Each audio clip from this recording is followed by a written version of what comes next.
Hello students, this is Neha Chauhan taking biology lecture for class 9. So in last class, we started with the structure of cell.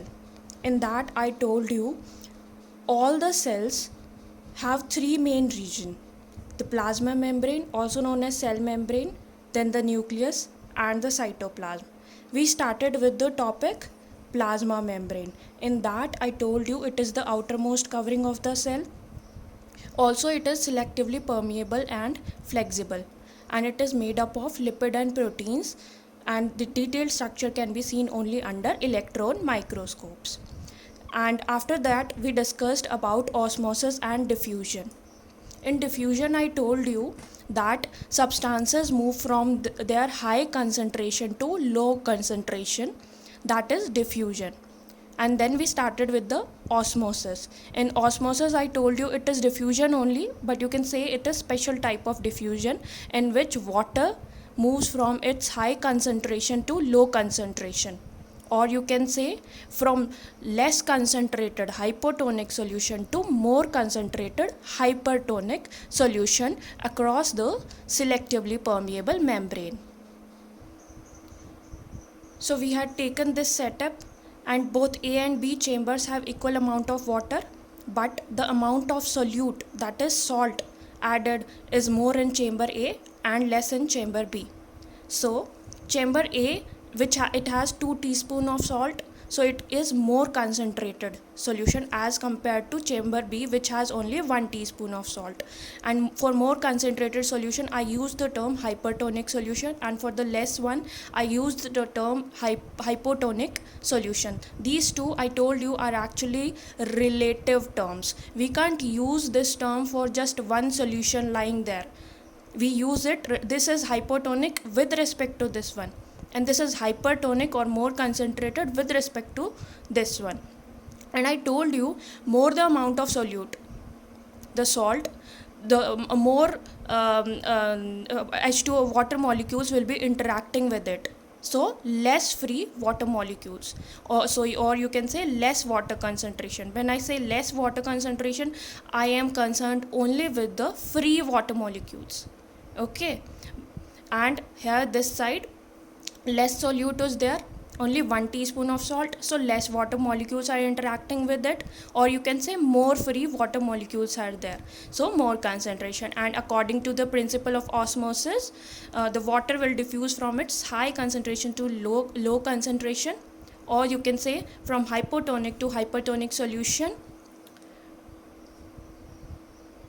across the selectively permeable membrane. So we are going to use this concept while discussing the process of osmosis in cell. So we are starting with the process of osmosis in cell. So I have taken case 1 where I have put a cell, which is a living cell, in hypotonic solution. This is a container, this is the cell, and this is the hypotonic solution. So by using the principle of osmosis, can you tell in which direction water is going to move, from outside to inside or from inside to outside? So we know that this is hypotonic solution. It means it is less concentrated as compared to the fluid substance present inside the cell. So this inside the cell it is more concentrated, while outside it is less concentrated. That is why we have used the term hypotonic solution for this fluid. And we know that in osmosis, water moves from hypotonic solution to hyper. Okay, or we can say that in hypotonic, solute is less, so less water molecules interacting, or we can say more free molecules of water. So in hypotonic, more concentration of free water molecules. Okay, so water will move from outside to inside. So I repeat, hypotonic solution. So it is hypotonic with respect to the solution present inside the cell, the fluid substance present inside the cell. So hypotonic solution means less amount of solute in it, so that means less water molecules are interacting with the solute. and that means more free water molecules, and that means more concentration of water. So outside we have more concentration of water, and inside the cell we have less concentration of water. So obviously, according to the principle of osmosis, water will move from outside to inside of the cell. So the result will be swelling of cell. So the cell will become bigger in size because of swelling or because of entering of water inside the cell. So this process of entering of water inside the cell by the process of osmosis is known as endosmosis. So in second case, we have taken cell in hypertonic solution. This is the cell placed in hypertonic solution. Hypertonic means this solution is more concentrated as compared to the fluid present inside the cell. So according to the process of according to the principle of osmosis, we know that water moves from hypo to hyper. That means from inside of the cell to outside of the cell. So it is very simple. You can easily tell from this water is going to move out. Or otherwise you can also think like that, hypertonic solution, it has more amount of solute in it, so more of water molecule will be engaged with the solute and less free molecules of water. So outside you can say water molecules are less, free water molecules are less, but inside the cell they are more. So water moves from high concentration, that is inside the cell, to outside the cell, and due to this movement of water from inside to outside, the cell will shrink. So the cell has become shrunken, and this process of moving out of water or losing water when cell is present in hypertonic solution, this process is known as exosmosis. Because water is moving out. If water is moving out, then we use the term exo. If water is moving in, then we use the term endo. So is that clear? So in the third case, we have put the cell in a solution which is isotonic.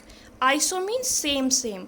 So this solution, the concentration of this solution is similar to the concentration of fluid matrix present inside the cell. So that is why we have used the term isotonic concentration, or you can say that free water molecules in both inside the cell and outside the cell are same in number. So that is why in this no net water movement will take place. So pay attention, I am saying no net water movement. By this I mean that actually the water molecules are free to move in both the directions, that is from outside to inside also and from inside to outside also. So they are moving in both the direction, but the number of water molecules entering the cell is equal to the number of water molecules exiting the cell. So that is why I am saying that there is no net water movement. So the size of cell will remain same.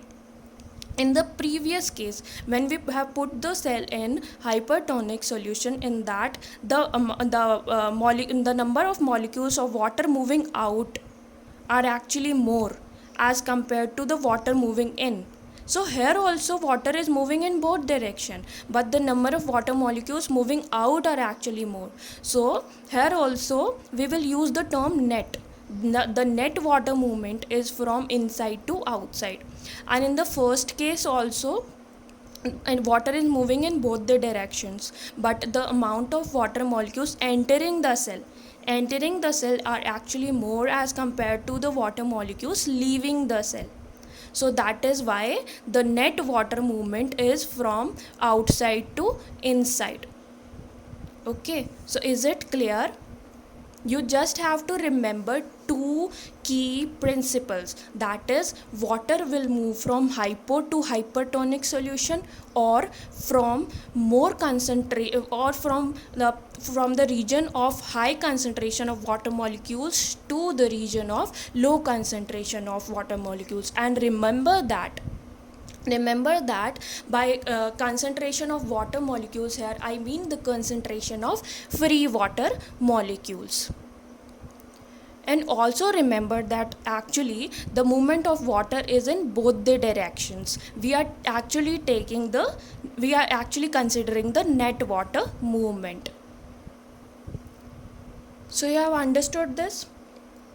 So after this, back to the case 1, where I told you that because outside it is hypotonic solution, water will move from outside to inside the cell.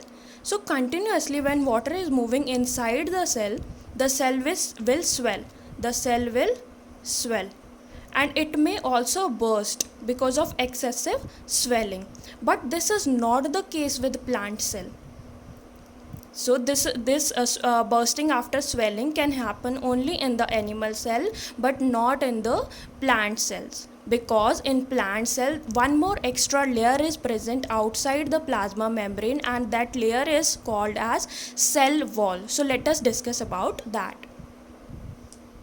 So here I have drawn a plant cell, in which in plant cell outside the plasma membrane one more layer is present, which is known as cell wall. This cell wall is actually a non-living layer which is secreted by the cell.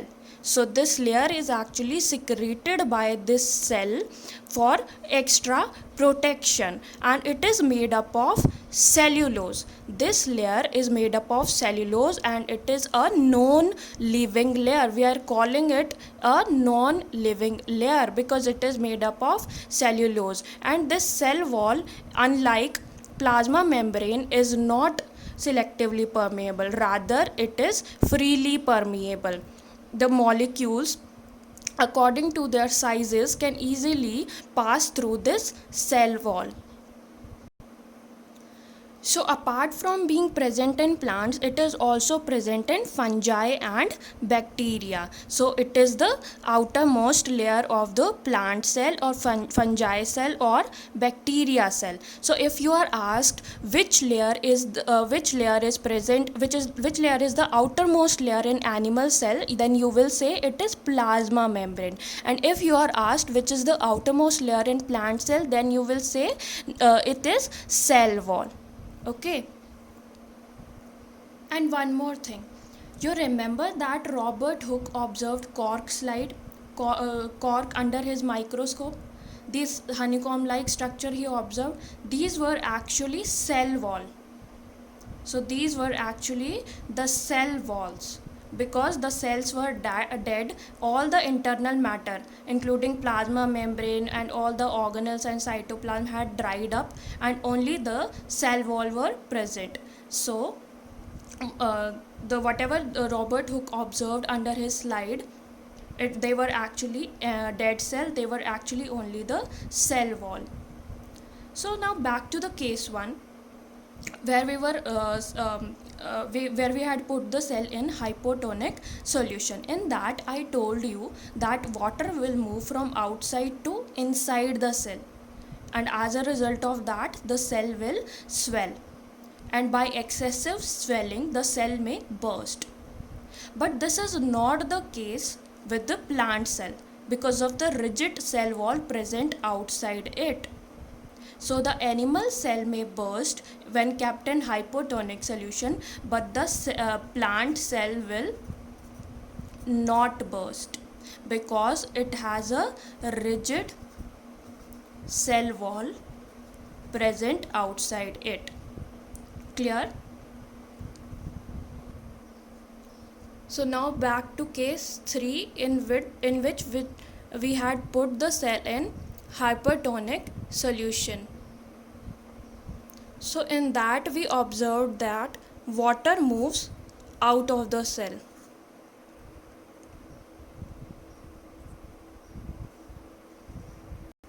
And due to that the cell will shrink. But in the plant case, it looks something different.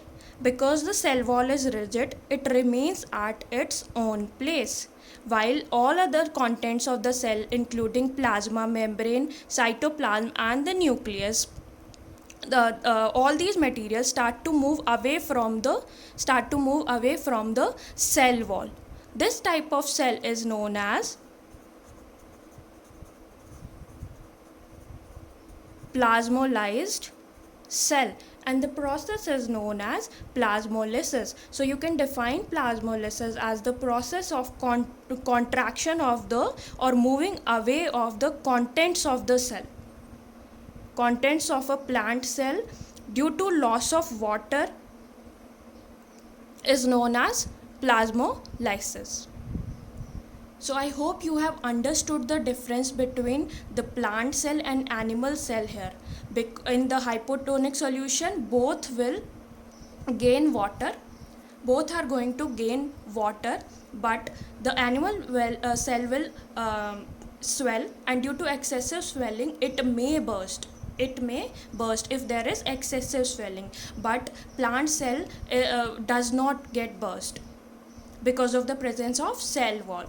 And in the third case, when we had put the cell in hypertonic solution, the animal cell it's shrunken, the animal cell is shrunken, while the plant cell, it looks different because the cell wall remains at its own place, while all other contents of the cell like plasma membrane, nucleus, and the cytoplasm moves away from it. And this process is known as plasmolysis, and the cell is known as plasmolysed cell. In the plant cell, you might have observed that I have made the nucleus in the periphery. Okay, because in the animal cell it is usually present in the center, while in plant cell there is a big vacuole present. This is the vacuole which we will study about later on. So due to the presence of a large vacuole, the nucleus gets shifted to the periphery. So this was about plant cell. So up till now we have studied only about the membrane, the outermost membranes of the cell. So in plant cell, outermost is cell wall, then inside to it plasma membrane is present.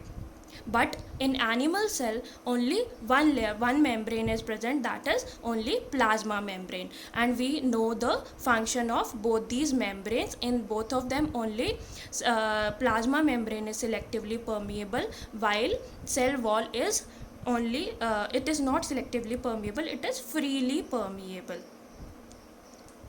Okay, so is it clear? Thank you.